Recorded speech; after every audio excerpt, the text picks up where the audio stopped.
Cross-border tensions between India and Pakistan are escalating after another night of intense shelling between the two countries. Pakistan says it shot down 12 drones overnight, including some targeting Karachi. India struck Pakistan with missiles on Wednesday, killing at least 31 people. Now, New Delhi blames Islamabad for an attack that killed 26 tourists last month, but Pakistan denies involvement. We're going to go straight to Kamal Haider now, who's in Islamabad for us. And as I mentioned, military there saying it has intercepted a number of Indian drones. What more can you tell us? Yes, indeed. There's been a heightened state of activity as far as Indian drones are concerned over Pakistani airspace. Several cities have reported the drone activity. In fact, a little while ago, one of the drones fell in a busy area in Rawalpindi, which is not very far from here. This is the twin city of Islamabad. The military spokesman says that this is naked aggression, that the Indians are now using a new tactic and, of course, violating Pakistan airspace with a new wave of drone strikes. These drones are made in Israel. Some of them are manufactured in India. And Pakistan, of course, has now extended the closure or the suspended air traffic in Islamabad Airport, Lahore Airport, Sialkot, and Karachi till 6 o'clock this evening. That was supposed to be lifted around 12 a little while ago. However, they've extended that, they say, because of operational reasons. But I think there is also another worry that with so many drones flying in Pakistani airspace, they pose a potential threat to civil aviation. Many countries have already rerouted their flights. They have temporarily halted their flights to Pakistan. And of course, this has disrupted quite a bit of activity when it comes to air traffic, with Pakistan complaining to the International Civil Aviation Authority that this is indeed endangering civilian flights in the country. Indeed. And on top of that, India has also announced that it's going to stop its water from flowing over international borders, which obviously includes Pakistan.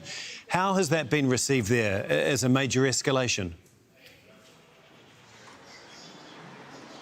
It is a major provocation, escalation. Pakistan depends on the Indus water, the Indus basin for water.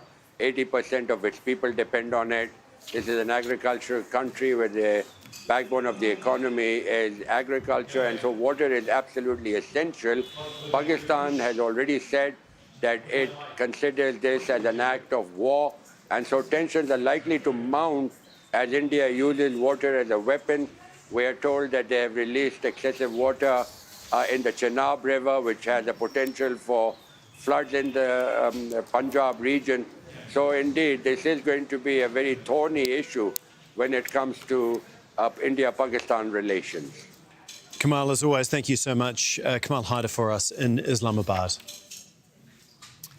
Dozens of people were injured in the border towns and villages in Indian-administered Kashmir by artillery strikes from Pakistan. A Sikh temple in the city of Poonch has been damaged by Pakistani artillery fire. Now, India struck Pakistan with missiles on Wednesday, killing at least 31 people.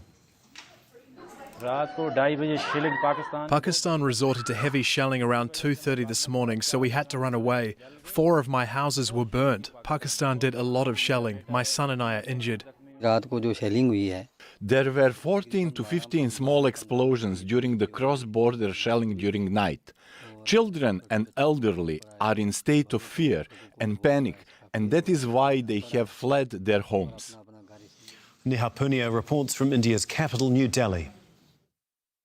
There's been a significant escalation in the manner in which the two armies are engaging along the line of control, which is the de facto border between India and Pakistan in Kashmir. The army saying that after India's military strikes were conducted this week, small arms firing, which was what they were receiving from the Pakistani side, has now turned into heavy artillery fire. India saying that Pakistani ceasefire violations have now claimed the lives of 13 civilians and injured 59 people. The Indian Army is saying that 1 army personnel was also killed in the cross-border firing overnight. the real impact of this escalation in tensions between the two countries is being felt in the villages and towns close to that de facto border. Many villages there now resembling ghost towns, with people either entirely fleeing their homes and moving out to other places, or resorting to living in bunkers, something we've not seen happen in several years. And we're also hearing, of course, from the Press Information Bureau here in New Delhi. They've rejected the reports that are coming out in Pakistani media or on social media saying that India has fired drones which were shot down by Pakistan. India saying that's not true, and these are older images that are being passed off in the name of propaganda. And we're also, of course, seeing the impact on civilian life, because 20 airports, most of them in North India, close to regions with the border between India and Pakistan, are now closed till the 10th of May, and that's impacted, of course, air travel in the country as well.